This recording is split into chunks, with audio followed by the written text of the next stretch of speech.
بسم اللہ الرحمن الرحیم۔ میرے ساتھ اس وقت نشست میں صوبائی اسمبلی کے امیدوار جناب محترم محسن ایوب صاحب نشست میں ہیں۔ محسن ایوب صاحب خطہ پوٹھوار سے ہیں۔ خطہ پوٹھوار کی پہلی عظیم جو ہستی ہمارے علاقے میں وارد ہوئی وہ تو بہت سے ہیں، لیکن چودھری نثار علی خان کو خاص امتیاز حاصل ہے، اور پھر ان کے والد صاحب ہیں شاہین خان، اور اب ان کے بیٹے ایک نئی شکل میں صوبائی اسمبلی میں آئے ہیں۔ تو سب سے پہلے تو آپ سے سوال ہے جی، دو چند الفاظ اپنے والد صاحب کے حوالے سے ادا کریں جی۔ بسم اللہ الرحمن الرحیم۔ ہر قسم کی جو بھی لوگ ہیں، بے شک مسلمان ہیں یا کسی بھی مذہب سے تعلق رکھتے ہیں، جو انسان ہے اس کے لیے والدین سے بڑی چیز کوئی نہیں ہے۔ جہاں تک بات میرے والد صاحب کی ہے، اگر میری نظر سے آپ دیکھیں تو ان سے زیادہ عظیم شخص کوئی نہیں تھا۔ میرے والد صاحب اگر کسی بندے سے کوئی کام، کسی قسم کا کوئی کام کمٹ کر لیتے تھے تو وہ پھر اس آدمی کا کام نہیں ہوتا تھا، وہ شاہین خان کا اپنا کام ہوتا تھا۔ اگر وہ کسی کے ساتھ کھڑے ہو جاتے تھے تو اگر وہ بندہ خود بھی پیچھے ہٹ جائے تو خان صاحب پیچھے نہیں ہٹتے تھے، وہ کہتے تھے یہ کام میں اس کا اپنا کر کے چھوڑوں گا۔ باقی ان کے بارے میں جو آپ نے انفارمیشن اکٹھی کرنی ہے یا کچھ بھی، میں تو میرے والد ہیں، میں تو ان کی تعریف ہی کروں گا۔ باقی جو آپ علاقے کے لوگ ہیں ان سے پوچھیں کہ وہ لوگوں کے ساتھ کیسے چلیں۔ محسن بھائی، میں نے آپ کو ان کو دیکھا بھی ہے، ان سے قربت بھی رہی ہے، تو یہ بتائیں جی کہ چودھری نثار علی خان صاحب کے حوالے سے آپ کی ان کی بھی زیادہ قربت رہی ہے، وہ کیسی رہی ہے جی؟ چودھری صاحب بہت اچھے آدمی ہیں، بہت اعلیٰ انسان ہیں۔ وہ تو میرے ساتھ ان کے ریلیشن کوئی 30-40 سال رہے ہیں، لیکن میری صرف اپنی تو رائے یہی ہے کہ میں ریکویسٹ ہی کر سکتا ہوں کہ اگر چودھری صاحب بھی نون کا ساتھ دیں اور نون میں رہیں تو ہمارا اصل جو بیس ہے ہماری وہ نون ہے۔ اگر ہم نون کے ساتھ ہیں تو پھر ہم کو ترقی کر سکتے ہیں، لوگوں کے کام کر سکتے ہیں۔ اگر آزادی آپ کہیں کہ آزاد کو انسان لڑ کے اور وہ یہ کام کر سکے تو یہ ناممکن ہے۔ بعض ناقدین کہتے ہیں کہ وہ جو پریزیڈنٹ نے پنجاب اسمبلی توڑی تھی، اس میں جو ضمنی الیکشن ہو رہا تھا یا عبوری الیکشن ہو رہا تھا، تو اس میں چودھری نثار علی خان صاحب آپ کی حمایت کا اعلان کرنے والے تھے۔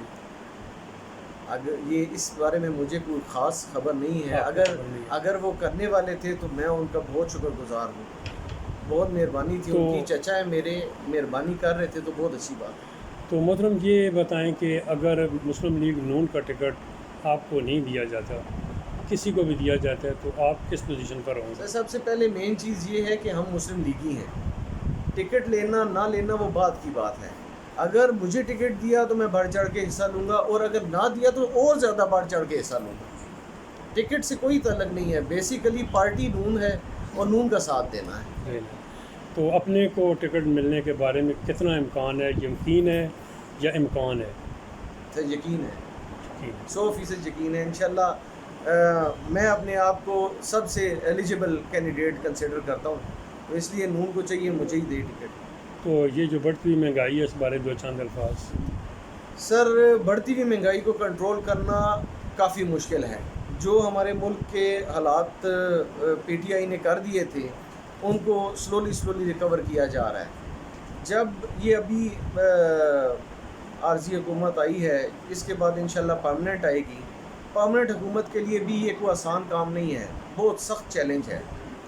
جو ڈالر کی قیمت گر رہی ہے، جو ہمارے ملک کے جس طرح بھی حالات کر دیے گئے ہیں، وہ خیر کافی اندر کی باتیں، وہ اس طرح اوپنلی ڈسکس نہیں کی جا سکتی، لیکن جو حالات ہیں ان کو ریوائیو کرنا بہت ٹائم کنزیومنگ ہے، اتنا جلدی نہیں ہونے والا۔ ٹیکسلا کی عوام کے لیے کوئی پیغام، اپنے صوبائی حلقے کے لیے کوئی پیغام؟ سر، ٹیکسلا کی عوام کے لیے تو صرف یہی پیغام ہے کہ جتنا ہو سکے نون کا ساتھ دیں۔ آگے آپ نے پی ٹی آئی نے جو ہمارے ساتھ کیا ہے وہ آپ نے دیکھ لیا ہے، تو اب اس دفعہ مہربانی کریں، ساری دنیا، سارے لوگ، سارے پاکستانی مل کے نون کو جتائیں تاکہ ہم پرانا پاکستان واپس لا سکیں۔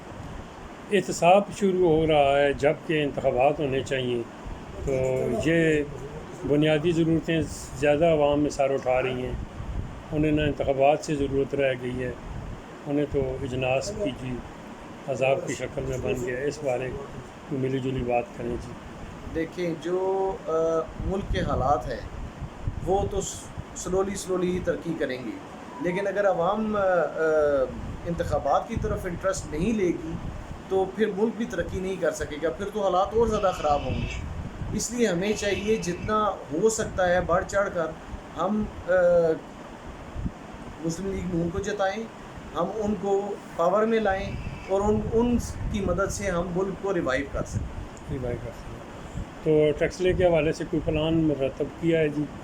سر جس ٹائم مجھے کوئی عہدہ ملا یا کہ کسی اس لیول پہ گیا کہ میں ٹیکسلے کی عوام کی خدمت کر سکا تو انشاءاللہ ان کو نظر آئے گا کہ میں نے کیا کیا کرنا ہے اور کیا کیا کروں گا انشاءاللہ. بلکہ ہم یقین رکھیں کہ آپ کے والد کسی عہدے پر بھی نہیں تھے، لیکن وہ جس عہدے کا کام کہتے تھے کر لیتے تھے. انشاءاللہ آپ سے ہم ایسی امید رکھیں جی. سر ابھی تو میں کسی عہدے پہ ہوں نہیں، لیکن جس طرح بھی ہے میرے جہاں جس محکمے میں جو دوست ہیں، جتنی خدمت ہو سکتی ہے، کوئی میرے پاس سائل آئے اس کے لیے میں اٹھ کے جاتا ہوں، جا کے کام کر کے اس کے سارے معاملات مسائل حل کرا کے آتا ہوں. جب اللہ نے پاور دی تو پھر تو اور زیادہ ہاتھ میرے بڑے ہو جائیں گے، میں اور زیادہ کوشش کر کے اور زیادہ ہمت کے ساتھ لوگوں کے کام کر سکوں. محترم بہت بہت شکریہ. انشاءاللہ پھر آپ سے ملاقات ہوگی. خیال صاحب جی آپ کی عادت ہوئی ہے جی، تو آپ اس بارے دو چند الفاظ جی. میں تو ان کا بہت شکریہ ادا کرتا ہوں. مجھ میں چیز کے گھر آئے ہیں جی، اللہ پاک ان کو اجر دے. تو بہت شکریہ ان کا جو میری بیمار پرسی کرنے کے لیے آئے ہیں، اور اللہ پاک ان کو خوش رکھے. آمین.